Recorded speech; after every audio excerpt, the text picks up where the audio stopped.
8 அடி பாஞ்சா நீ 18. 16. சரி கணக்கு புள்ள. உள்ள இருந்து நான் பாத்துக்கிட்டு இருப்பேன், வெளியே அமரம் பாத்துக்குவான். அமரம் தான் எல்லாத்தையும் பார்த்து பண்ணா நான் என்ன இதுக்கா? எனக்கு ஏதோ சரியா படல. நீங்க இப்ப போக வேண்டாம். மேடம்,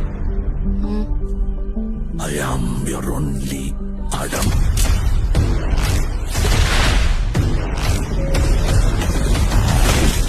பவர் நம்ம வீடு தேடி வராது, நாம தான் கையில் எடுத்துக்கணும்.